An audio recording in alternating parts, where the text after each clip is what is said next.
ఈ ఎస్సీ వర్గీకరణ supreme court August 1వ తేదీన మరి తీర్పు వెలువరించింది. అంటే రాష్ట్ర పరిధిలో కులగణన చేసి ఆ వర్గీకరణ అనేది చేపట్టమని.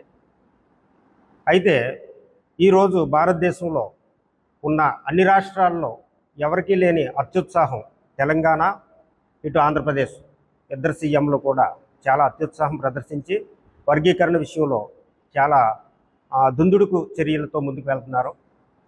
ఎందుకంటే వర్గీకరణ అనేది ఆర్టికల్ 341 ఏం చెబుతుంది?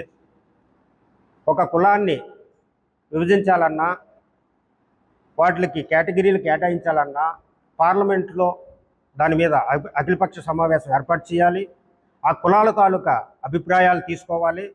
అభిప్రాయాలు తీసుకున్నాక ఎవరైతే వెనుకబాటుతనంతో ఉన్నారో అవన్నీ గుర్తించి వారికి ఏ విధమైన సమన్యాయం చేయగలము అనేది కేంద్ర కేబినెట్ నిర్ణయం తీసుకున్నాక ఆ కమిటీ ఆమోదం తెలిపాక పార్లమెంట్లో బిల్లు పాస్ అయ్యాక మాత్రమే వర్గీకరణ అనేది జరగాలి. దాని మీద ఒక కేబినెట్ ఆమోదం వేయడం, దాని మీద ఆర్డినెన్స్ జారీ చేయడం, ఇవన్నీ కూడా దుర్మార్గమైన చర్య. ఎందుకంటే కలిసిన్న మా అందరినీ కూడా విడగొట్టి రాజకీయ లబ్ధి పొందాలనే అత్యుత్సాహం ప్రదర్శిస్తున్నారు. దీనివల్ల మరి ఏదైతే మాలా రెల్లి జాతులు భారీగా నష్టపోతున్నాయి, భావితరాల పిల్లల భవిష్యత్తు సర్వనాశనం అయిపోతుంది. కాబట్టి మీరు తీసుకున్న ఈ నిర్ణయం ఏదైతే ఉందో మీరు ఖచ్చితంగా వెనక్కి తీసుకోవాలి. జనాభా లెక్కల ప్రకారం అంటే కులగణన ఫస్ట్ మీరు చేయండి. రాష్ట్రంలో కులగణన చేసి ఏ కులం ఎంత ప్రాతిపదికన ఉంది, వాళ్ళ జనాభా ఏంటి, వాళ్ళ ఆర్థిక స్థితిగతులు ఏంటి, అవన్నీ కూడా సర్వే చేయకుండా మీరు ఎప్పుడో చేసిన పాత సర్వేని పట్టుకొని ఈరోజు వర్గీకరణ ఏ విధంగా చేస్తారు? కాబట్టి సుప్రీంకోర్టు ఖచ్చితంగా గైడ్లైన్స్ ఇచ్చింది, కులగణన ఖచ్చితంగా చేయమని. చేయకుండా మీరు పాత రిపోర్ట్ని బేస్ చేసుకొని మీరు ఈరోజు ఏబిసిడిగా వర్గీకరించారు. కాబట్టి ఇది ఖచ్చితంగా రాష్ట్ర పరిధిలో లేనిది. ఇది ఖచ్చితంగా చెల్లుబాటు కూడా కాదు. కూటమి ప్రభుత్వం మేము ఒకటే హెచ్చరిక జారీ చేస్తున్నాం. మీకు దళితులు ఉద్ధరించాలని చిత్తశుద్ధి మీకు ఉంటే గనక ఇప్పుడు కులగణన చేపట్టి దాని ప్రకారం మీరు వర్గీకరించండి.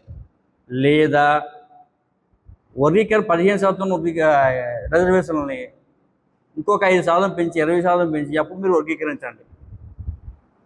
అది వదిలేసి ఇవాళ అడ్డగోలుగా ఎవరో మిమ్మల్ని బాగా మోస్తున్నారని చెప్పేసి జనాభా తక్కువ ఉన్నా సరే వాళ్ళకి అధికంగా కేటాయించి జనాభా ఉన్న వాళ్ళు మాత్రం తక్కువ కేటాయించడం చాలా దుర్మార్గమైన విషయం. కాబట్టి ఒకటే హెచ్చరిక జారీ చేస్తున్నాం ఇవాళ కూటమి ప్రభుత్వానికి.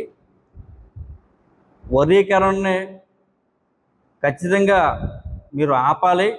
లేని పక్షంలో రాష్ట్రవ్యాప్త ఉద్యమాలు చేపట్టి రేపు రాబోయే ఎన్నికల్లో ఖచ్చితంగా మీ ఓటమికి మాలలే కారకులు అవుతారని చెప్పేసి ఈ సందర్భంగా తీసుకున్న చర్య దుశ్చర్యగా మేము భావిస్తున్నాం.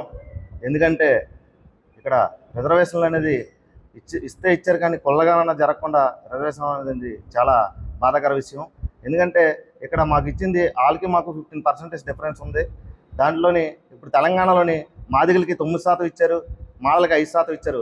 ఇక్కడికి వచ్చేసరికి మాలలకు 7.5% ఇచ్చారు, మాదిగలకి 6.5% ఇచ్చారు.